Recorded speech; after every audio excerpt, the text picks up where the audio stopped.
Hello everyone, I hope you all are doing well. देखिए, आज के सेशन के अंदर हम सीटैट के बारे में डिस्कस करेंगे। स्टूडेंट्स से काफ़ी सारे डाउट्स हैं सीटैट के रिगार्डिंग, ठीक है। तो हम हर एक चीज़ के बारे में थोड़ा डिटेल से चर्चा करेंगे, एक एक डाउट्स, एक एक पॉइंट्स को हम लोग डिस्कस करेंगे। देखो, जैसा कि आप सभी जानती हो कि अभी आपका सीटैट का फॉर्म आने वाला है ना, और आपका दिसंबर में एग्जाम भी है, ठीक। अब स्टूडेंट्स काफ़ी ज़्यादा कंफ्यूज हैं। पहले सबसे पहला डाउट तो ये है कि स्टूडेंट्स को जो हो रहा है कि भाई क्या फॉर्म अभी इस मतलब सितंबर के अंदर नहीं आएगा, या फॉर्म पोस्टपोन हो गया, कब आएगा, ये एग्ज़ाम नहीं होगा। तो देखो, ऐसा कुछ नहीं है। ये जिस भी तरह की बेसिकली अफवाहें हैं, इन सब चीज़ों से आप लोग प्लीज़ थोड़ा सा दूर रहिए। सीटैट का अगर आप लोगों ने ऑफिशियल जो नोटिफिकेशन आया था, ठीक है, उसमें साफ साफ लिखा था कि भाई जो आपका सीटैट का एग्ज़ाम है वो बेसिकली दिसंबर के मंथ में होना है, ठीक। पहला पॉइंट। दूसरा पॉइंट है, आपका जो सीटेट का एग्जाम है वो सीबीटी यानी कि आपका ऑनलाइन मोड में होना है। अभी आपने देखा होगा लास्ट टाइम से बेसिकली चेंज कर दिया है। इससे पहले सीटेट के एग्जाम ऑफलाइन ही होते थे, बट अब से आप लोगों का जहाँ तक है, देखो लास्ट टाइम भी आपका ऑनलाइन हुआ है, इस बार भी आपका ऑनलाइन है, तो हो सकता है आगे वह ये आपका जहाँ तक है ऑनलाइन ही रहना है, ठीक है। तो उसके बाद सेकेंड डाउट आपका ये रहता है। तीसरा है कि भाई फॉर्म कब तक आएंगे। तो देखो, पूरे चांसेस हैं कि आपके सितंबर, यानी कि अब आपका सितंबर चल ही रहा है, तो यानी कि आपके नेक्स्ट वीक से हो सकता है आपके फॉर्म आ जाए, ठीक है। मतलब हो सकता है नहीं, बल्कि काफ़ी ज़्यादा चांसेस हैं कि आपके नेक्स्ट वीक से फॉर्म आ जाएंगे, ठीक है।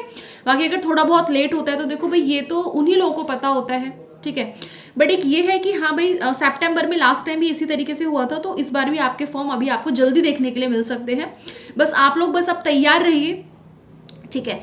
अब देखो, तीसरा डाउट जो आता है बच्चों का, स्टूडेंट्स का, देखो सबसे पहले स्टूडेंट्स को लग रहा है कि हम इस फॉर्म को भर सकते हैं या नहीं, ठीक है। जो भी, देखो मैं आपको क्लियर कर देती हूँ, जो भी स्टूडेंट्स किसी भी डिग्री या फिर डिप्लोमा में जिसने एडमिशन लिया है इस बार, ठीक है, ऐसा जरूरी नहीं है। हर बार क्या होता था कि भाई आपका फर्स्ट ईयर कंप्लीट होना चाहिए, आप अपियरिंग में नहीं हो, है ना, सेकेंड ईयर में आप लोग हो, तब आप लोग सीटेट का फॉर्म फिल करते थे।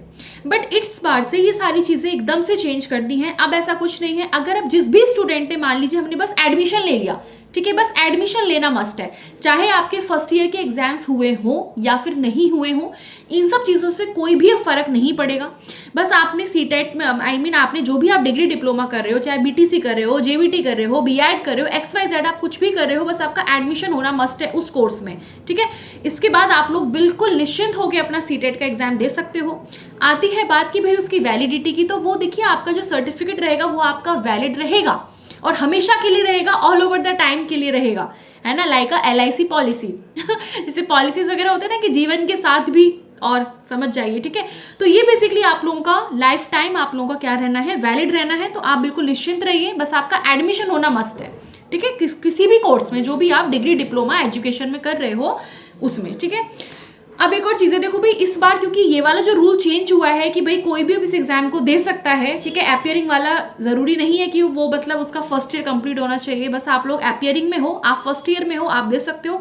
तो इसकी वजह से, इस बदलते हुए रूल की वजह से आप लोगों के इस बार सीटेट के बहुत ज़्यादा फॉर्म भरे जाने हैं, बहुत ज़्यादा, समझ जाइए आप लोग, यानी बहुत ज़्यादा आपके फॉर्म्स भरेंगे। तो अब आप लोगों ने डील करना है वहाँ पे, है ना। और कुछ स्टूडेंट्स ऐसे भी हैं जिनका लाइक फर्स्ट, किसी का तो मान लीजिए फर्स्ट लेवल भी किसी का हो चुका है क्लियर, किसी का सेकंड रह गया, तो किसी का फर्स्ट रह गया। तो आप सब लोग अपने फॉर्म को फिल कीजिए, है ना। और कुछ स्टूडेंट्स ऐसे होते हैं जो पूछते हैं कि भाई जैसे मान लीजिए हमारे सीटेट में बिल्कुल पासिंग मार्क्स हैं, है ना। तो पहली बात तो ये देखो, सीटेट के मार्क्स एज सच कहीं पे भी काम नहीं आते। आप कोई भी अगर आप ये सोचते हो कि यार जनरल वाले 90 पे क्लियर होते हैं, अगर आप ये सोच रहे हो मेरे तो एग्जैक्ट 90 है या 91 है, तो मैं आगे मतलब सीटेट का एग्जाम दूँ या ना दूँ, तो कोई अच्छी बात है, आप लोग एग्जाम दीजिए। क्योंकि ऐसा नहीं है, अगर आप एग्जाम देंगे तो इससे आपके अंदर ही इंप्रूवमेंट आएगा। आपके ही एग्जाम्स अगर क्लियर होगा, आपके और अच्छे मार्क्स आएंगे, तो कहीं ना कहीं इसमें आपकी ही ग्रो हो रही है ना। तो आप लोग बिल्कुल एग्जाम दीजिए। बट अगर कुछ लोग ये सोच रहे हैं कि यार मतलब अगर कम मार्क्स होते हैं तो आगे इस चीज़ का कोई इफेक्ट पड़ता है या नहीं, तो देखो जो भी वैकेंसीज आती हैं टीचिंग की, ठीक है, बी ऑनेस्ट, अभी तक KV होती है, DSSS जो भी आती हैं, सिर्फ ये बोला जाता है कि भाई आपका सीटेट क्लियर होना चाहिए, फर्स्ट सेकंड लेवल जो भी उसके हिसाब से रहता है। बट ऐसे मार्क्स का नहीं होता कि इतने मार्क्स होने चाहिए या ये होना चाहिए, ऐसा नहीं है। बट आप लोग अपनी हैप्पीनेस के लिए, अपनी चीज़ों को और ग्रो करने के लिए, अपने आप को चेक करने के लिए आप बिल्कुल सीटेट कितनी बार भी दीजिए, वो आपके ऊपर डिपेंड है, ठीक है, वो इंडिविजुअली डिपेंड करता है। सीटेट को क्लियर करना is not a very big deal, be honest, लेकिन यह है कि पढ़ना पड़ता है, पढ़ना तो पड़ेगा और हर चीज़ में पढ़ना पड़ता है, ठीक है, इसमें कोई ऐसी नई बात नहीं है। बट अगर ये कुछ ये सोचते हैं स्टूडेंट्स कि यार सीटेट है, पता नहीं कैसा होगा, ये होगा वो होगा, तो ऐसा नहीं है। अगर आप रेगुलर लाइक ज़्यादा भी नहीं, थोड़े घंटे भी अगर आप दे रहे हो ना, तो आपका आसानी से हो जाएगा, है ना।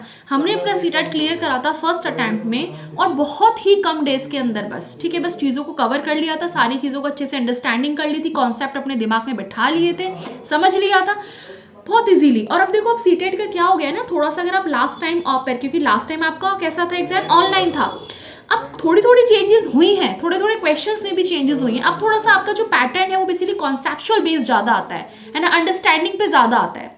तो अगर आपकी अंडरस्टैंडिंग है, आपने चीज़ों को कवर किया हुआ है, तो आप बहुत इजीली तरीके से सीटेट कर लोगे, ठीक है। It's not a very big deal, बहुत मतलब ऐसा कुछ नहीं है, आराम से सीटेट हो जाएगा। आप लोग बिल्कुल बेफिक्र होके पॉजिटिविटी के साथ जो भी आप पढ़ें, एकदम पॉजिटिविटी के साथ, एकदम सकारात्मक सोच के साथ आप किसी भी चीज़ की शुरुआत करें, कोई भी चीज़ आप करें, पढ़ें, जॉब करें, कुछ भी करें लाइफ में, है ना। अब बात आती है, देखिए अब आपके जैसे कि नेक्स्ट वीक से जहाँ तक चांसेस हैं बहुत ज़्यादा कि भाई आपके जो फॉर्म है बेसिकली स्टार्ट हो जाने हैं, ठीक है, सीटेट के। तो अब आपके पास मोटे कितना टाइम बचेगा, 2 महीना तो आपके पास पूरा मोटा बचेगा, यानी कि आपके पास अक्टूबर रहेगा, आपके पास नवंबर रहेगा, है ना। और आप अपना जब फॉर्म फिल कर देंगे तो थोड़ा बहुत टाइम, कुछ डेज आपके पास सितंबर के भी बचेंगे।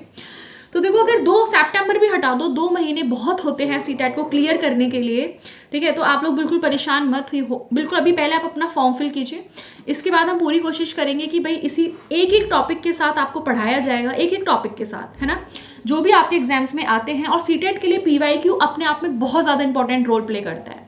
प्रीवियस ईयर तो यहाँ पे बहुत ज़्यादा एक तरीके से रामबाण है, प्रीवियस ईयर आप पकड़ो, जो टॉपिक्स आते हैं उनको आप अच्छे से कवर करो, आसानी से सीटेट निकल जाना है, और अच्छे मार्क्स के साथ, ये भी नहीं कि सिर्फ पास हो जाओगे, बहुत अच्छे मार्क्स के साथ आपका सीटेट क्लियर हो जाएगा, ठीक है। इसके अलावा हम थोड़ी सी नेक्स्ट वीडियो के अंदर चर्चा करेंगे, थोड़ा सा आपको सारी स्ट्रैटेजी बताएंगे कि किस तरीके से आपको बेसिकली पढ़ना है, बिल्कुल जीरो लेवल से, बिल्कुल किसी ने मान लीजिए कुछ भी नहीं पढ़ा सीटेट में, तो बिल्कुल जीरो लेवल से आप लोग कैसे पढ़ सकते हो और किस तरीके से अपने एग्जाम को आप फर्स्ट अटैम्प्ट में भी क्लियर कर सकते हो, राइट। इसके अलावा आपको कोई भी डाउट होता है तो आप हमें नीचे कमेंट सेक्शन में बताइएगा ज़रूर।